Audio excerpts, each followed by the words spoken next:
प्रणाम आचार्य जी। आचार्य जी, मेरा प्रश्न ये है कि हम जब आप बात करते हैं कि एक इंसान को सीधा और सरल जीवन जीना चाहिए, तो जब मैं कोशिश करता हूँ एक सीधा जीवन जीने की, तो मैं ये देखता हूँ कि जो मेरे आस-पास लोग हैं, चाहे घर परिवार में, चाहे दफ़्तर में, वो उल्टा मुझे और दबाने की कोशिश करते हैं और मेरा शोषण करने की कोशिश करते हैं। तो जितना मैं सीधा होने की कोशिश करता हूँ, उनकी चालाकियाँ और बढ़ती जाती हैं। और इसी संदर्भ में जैसे आप हमेशा कहते हैं कि श्री कृष्ण को अपना पहला चुनाव मानो, उनको अपने जीवन में चुनो। तो जब मैं उनके चरित्र को देखता हूँ, तो मैंने यही इतना ही समझा कि बस उन्होंने वो किया जो धर्म के लिए उचित था। तो सीधा जीवन तो शायद उन्होंने भी नहीं किया। तो इस संदर्भ में मेरा संशय दूर करें संशय है क्या? कि सीधा जीवन कैसे जिएँ आचार्य जी? नहीं, मतलब अगर हम कैसे जिए सीधा और तो कैसे जिए तो बात की बात है। सीधे जीवन से आशय क्या है आपका? मतलब सीधा जीवन चालाकियाँ जीवन में कम हो, ज़्यादा किसी के बारे में सोच रहे हैं तो उसके बारे में बस सीधा और उसके लिए अच्छा सोचें, ये नहीं कि किसी के लिए चालाकियों से उसका नुकसान करना चाहें, ऐसा कुछ नहीं, अपनी ये तरफ से तो बस मन बात में शुद्ध बहुत विचार रखें। अभी बहुत नैतिकता के तल पर बात कर रहे हो। इसमें जो बात है वो आप अभी मूल सिद्धांत के आसपास नहीं आ रहे हो। पहले तो जो सही फ्रेमवर्क है उसके भीतर आइए। आप कौन हैं? आप अहंकार हैं। आपको किधर जाना है? आपको आत्मा की ओर जाना है। सीधा जीवन का मतलब है सीधे उधर को चल दो, बीच में इधर उधर अपने आप को भटकने मत दो। इधर उधर भटकने को ही चालाकी बोलते हैं। यही है सीधा जीवन। सिधाई का ये मतलब नहीं होता कि भोंदू हो गए कि मूर्ख हो गए। असल में आम बोलचाल की भाषा और आध्यात्मिक भाषा, इनमें शब्द साझे होते हैं, पर उन शब्दों के अर्थ बहुत अलग अलग होते हैं। आम बोलचाल में भी आप कहते हैं व्यक्ति सीधा है, उससे आपका एक आशय होता है। और आध्यात्मिक तल पर भी ऐसे कहा जा सकता है कि फलाना व्यक्ति सीधा है, उसका बिल्कुल दूसरा अर्थ होता है। तो मैं जो बात बोलूं उसको उसी तल पे सुनिए जिस तल पर कही गई है, उसको आम बोलचाल के तल पर मत सुनिए। रमण महर्षि कहा करते थे द डायरेक्ट पाथ, ये सिधाई है, द डायरेक्ट पाथ। क्यों इधर उधर घूम के चक्कर लगा रहे हो? क्यों समय खराब कर रहे हो? आप जिसको चालाकी समझते हो वो कुछ नहीं, समय की बर्बादी है।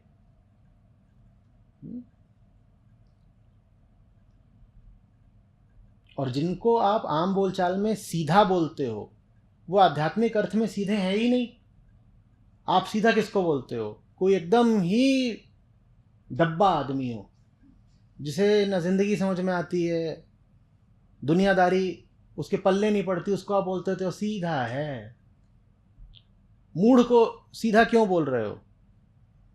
सिधाई का अपमान हो गया ना ये। कृष्ण बिल्कुल सीधे हैं। क्यों? क्योंकि वो सीधे जानते हैं कि अर्जुन को क्या करना चाहिए। अर्जुन बहुत टेढ़े हो रहे हैं क्योंकि दिमाग में गोल गोल गोल गोल चीजें घूम रही हैं, ऐसे जलेबी बन रही है, बिल्कुल ये है वो है, ऐसा वैसा पूरा ताना बाना बुना जा रहा। कृष्ण सीधे हैं। अर्जुन के पास चाल है। चाल माने क्या होता है? जब आप कहते हो चाल, चाल माने चलना, इधर उधर चलना, फालतू चलना, ये चाल कहलाती है। तो गीता में आपके सामने जो स्थिति है उसमें कृष्ण बहुत सीधे हैं और अर्जुन के पास चाल है। अब ऐसा आपको लगेगा नहीं कृष्ण सीधे हैं, ऐसा तो हमारे ख्याल में कभी आता भी नहीं। अभी आपने बोल भी दिया कि कृष्ण ही सीधे हैं। और जिनको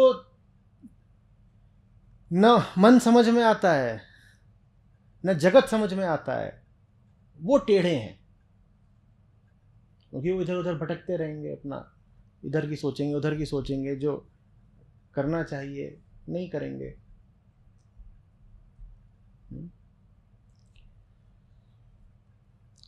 आध्यात्मिक शब्दकोश बिल्कुल अलग होता है। करीब 10 साल पहले उसको बनाने की मैंने शुरुआत भी करी थी। 150-200 कुछ शब्द उसमें मैंने लिखे भी थे और समझाया भी था कि इसका जो अर्थ आम भाषा में होता है और जो अर्थ अध्यात्म में होता है वो बिल्कुल अलग है। बहुत सारे शब्द थे उसमें, मृत्यु, इनोसेंस। आप जब किसी को बोलते हो इनोसेंट है तो उसका एक अर्थ होता है, और आध्यात्मिक अर्थ में इनोसेंट होने का बिल्कुल दूसरा अर्थ होता है। अब कृष्ण को आप नहीं बोल पाओगे ना कि कृष्ण इनोसेंट हैं, नहीं बोल पाओगे। आप और कुछ उनके लिए बोल सकते हो, ऊंची बातें, सम्माननीय बातें, लेकिन आप उनको इनोसेंट तो नहीं बोलना चाहोगे। लेकिन अध्यात्म की भाषा में कृष्ण इनोसेंट है। इनोसेंट माने कौन? जिस पर कोई दोष नहीं लगा हो। दोष क्या चीज होती है? गुण को ही दोष बोलते हैं प्रकृति के।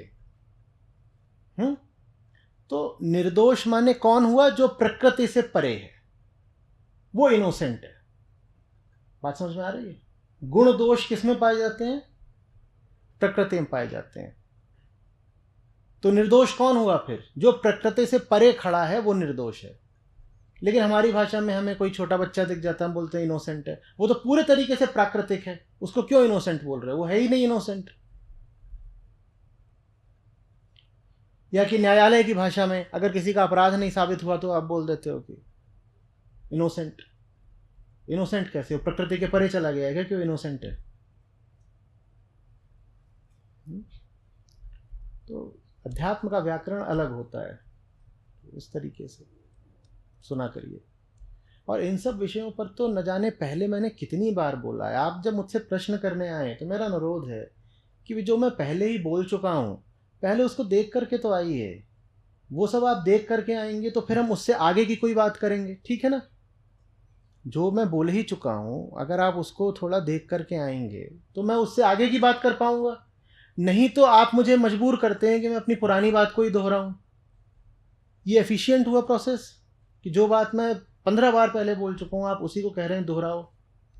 अब ये जो सिधाई का मुद्दा है, इस पर कितनी बार तो पहले बोल चुका हूँ। निश्चित रूप से आपने कोई होमवर्क नहीं करा है।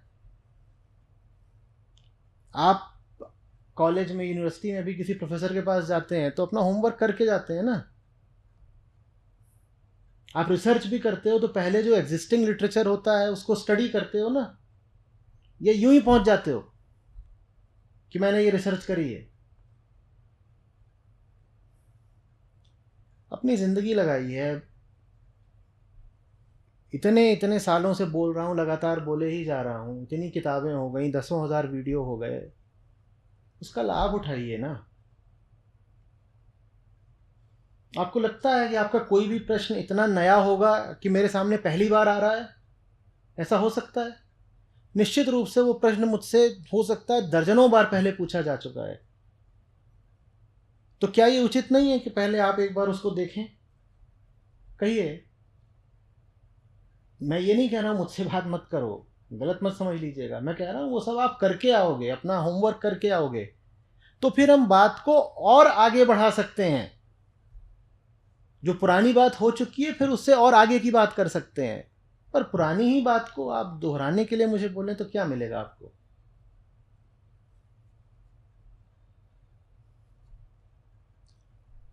अब आप पूछना बंद मत कर दीजिएगा। कुछ भी बोलो, खटकता है कि पता नहीं क्या मतलब निकाल रहे हैं।